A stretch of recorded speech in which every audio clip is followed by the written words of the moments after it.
Bonjour, l'épisode 5, l'organisme et son évolution, nous verrons également les notions de chakra.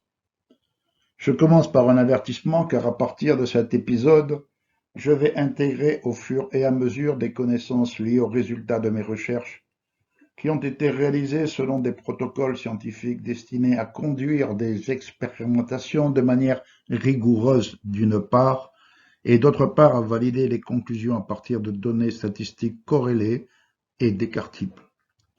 En fait, vous allez entrer dans un domaine qui commence à être traité par les neurosciences et qui ont fait bien sûr l'objet d'avancées validées par l'imagerie cérébrale, sur lesquelles je m'appuierai de temps à autre, mais qui est malheureusement complètement galvaudé, ce domaine, par nombre de charlatans pseudo-scientifiques qui ont pignon sur rue.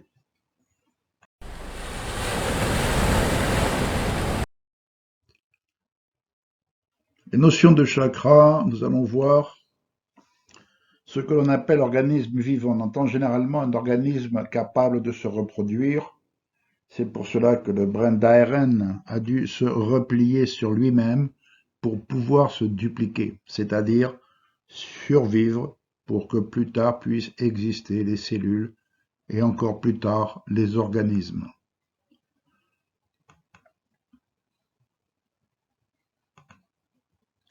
Et quels que soient les règnes auxquels sont rattachés les organismes, ils sont tous une émergence de la force vitale du champ informationnel. Le règne fongique, le règne végétal, le règne animal.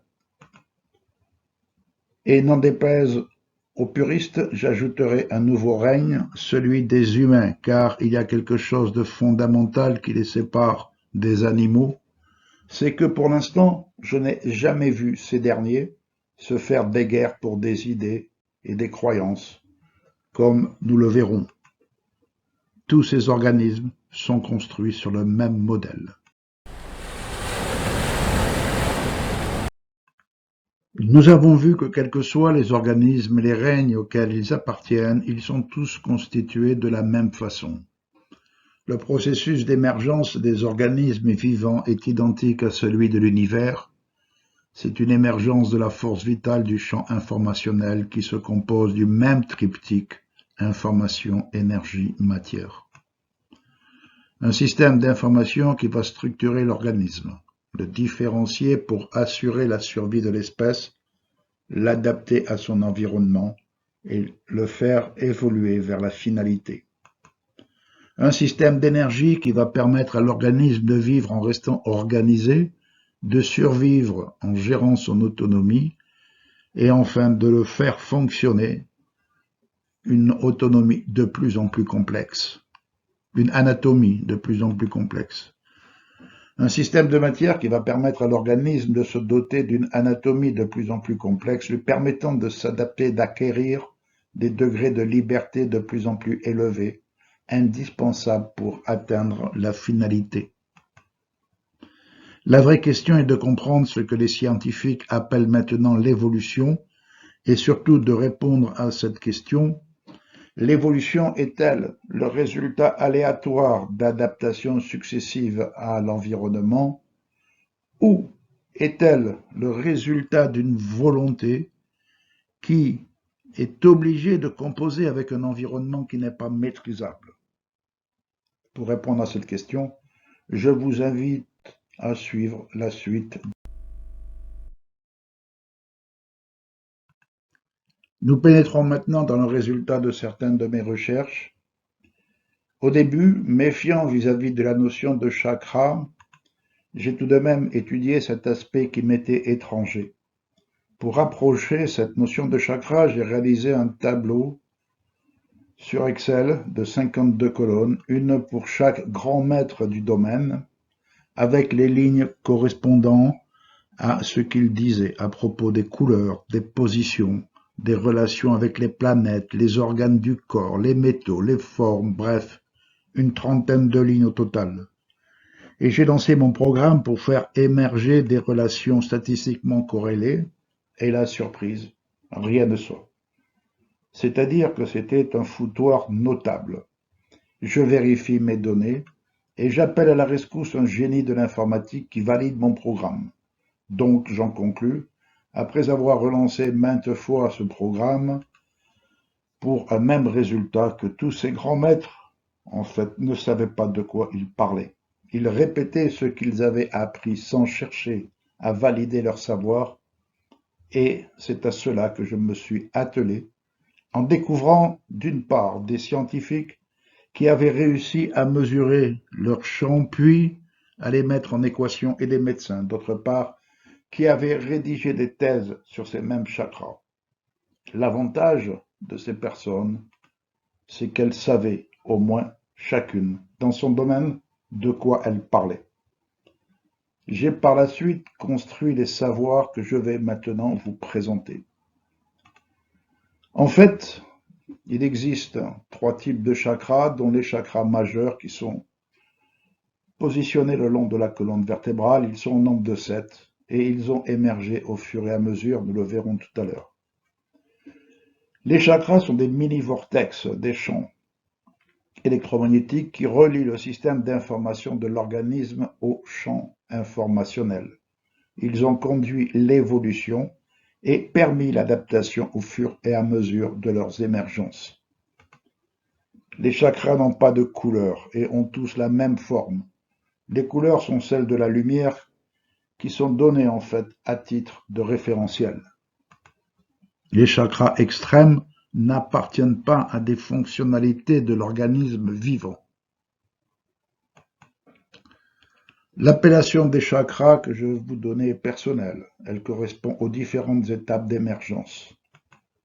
Le chakra de la création, qui est à peu près 5 cm en dessous du périnée et qui n'a pas d'équivalent en fait au niveau du corps humain. Le chakra de la reproduction,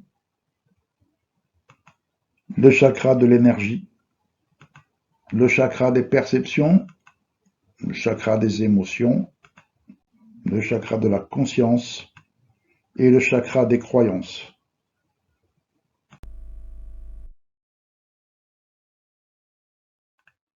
Nous allons maintenant aborder la manière dont l'émergence des chakras conduit l'évolution des espèces. À ce titre, le champ informationnel a créé le premier chakra, chakra de la création. Ce chakra, qui ne fait pas partie de l'organisme, contient tous les autres chakras qui vont se différencier au fur et à mesure. Ce chakra permet de transférer l'énergie vitale du champ informationnel aux centrosomes des cellules, constituant de base des organismes vivants. Cette émergence permet de faire apparaître l'ARN précurseur qui porte la vie, mais qui est incapable de survivre suite à son émergence. Il faut attendre l'émergence du deuxième chakra pour que l'ARN précurseur se replie sur lui-même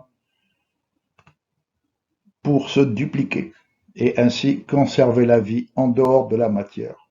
Plus tard, avec l'émergence du troisième chakra, les cellules se dotent de leur propre centrale à énergie pour ne plus dépendre de l'environnement afin de rester organisées pour survivre plus longtemps. Il faut savoir que toute structure doit consommer de l'énergie pour rester organisée, c'est le principe de la thermodynamique, un des principes, mais produire son énergie demande de consommer des nutriments présents dans son environnement. L'émergence du quatrième chakra va permettre à l'organisme de se doter des moyens de perception de son environnement pour lui permettre de satisfaire son besoin en nutriments. L'émergence du cinquième chakra va permettre à l'organisme de se doter de moyens de sélection des bons nutriments, pour sélectionner les bons nutriments des mauvais et surtout de mettre en place des capacités de communication et de défense contre les prédateurs. L'émergence du sixième chakra va permettre à l'organisme de faire émerger une conscience qui lui permet de se situer dans son environnement au travers des conditionnements. L'émergence du septième chakra se réalise hors de l'organisme. Il permet à notre conscience, hors des conditionnements, de s'élargir dans le champ informationnel pour accéder à des capacités nouvelles comme la clairvoyance, l'empathie ou le pouvoir de l'intention. Mais l'être humain s'en sert aujourd'hui pour toute autre chose.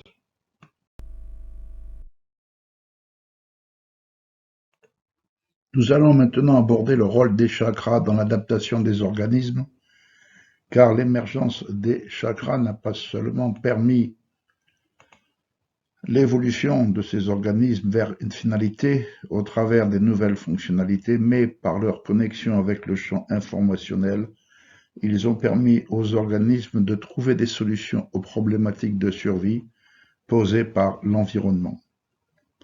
Le tableau suivant vous donnera un aperçu par chakra des solutions trouvées par les organismes au fur et à mesure de leur adaptation et de leur évolution. Le chakra de la création,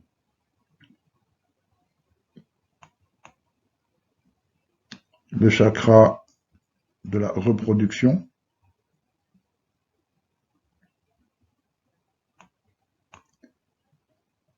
le chakra de l'énergie,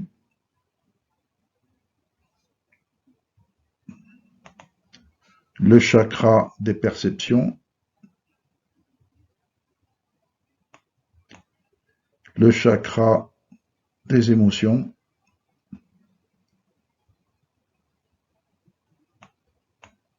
le chakra de la conscience, et enfin le chakra des croyances. Il est clair que sur une vidéo qui doit être relativement courte, il n'a pas été possible de condenser 20 années de recherche, en particulier les informations liées à la mise au point de protocoles de soins énergétiques particulièrement efficaces utilisant la spécificité des chakras. Néanmoins, il est important que vous ayez perçu les chakras comme moteurs de notre adaptation et de notre évolution. Et la réponse à la question posée, c'est que l'évolution est bien la résultante d'une force vitale qui a dû composer avec des bouleversements de l'environnement.